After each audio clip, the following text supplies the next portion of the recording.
بسم اللہ الرحمن الرحیم۔ السلام علیکم۔ عبدالرؤف عزیزی اور فہد علی ایک نئی ویڈیو کے ساتھ حاضر ہے۔ آج کا ہمارا عنوان ہے اسم فاعل کی اقسام۔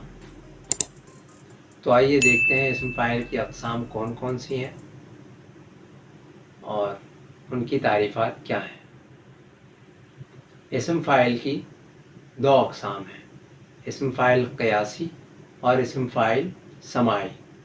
اسم فاعل قیاسی وہ ہے جو مقررہ قاعدے کے مطابق مصدر سے بنا ہو، جیسے کام آنے والا، غم کھانے والا، جھوٹ بولنے والا وغیرہ۔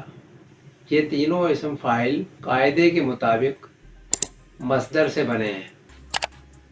کام آنا مصدر ہے، غم کھانا مصدر ہے، اسی طرح سے جھوٹ بولنا مصدر ہے۔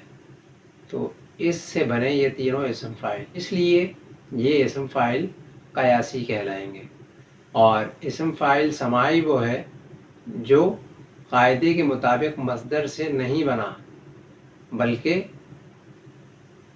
اہل زبان سے سن کر گفتگو میں استعمال کر لیا جائے، جیسے تابع دار، کاریگر وغیرہ۔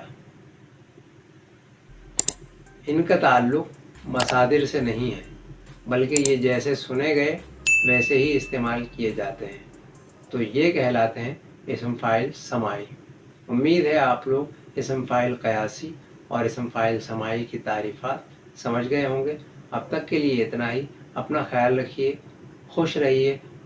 ویڈیو پسند آئے تو حوصلہ افزائی ضرور فرمائیے۔ السلام علیکم۔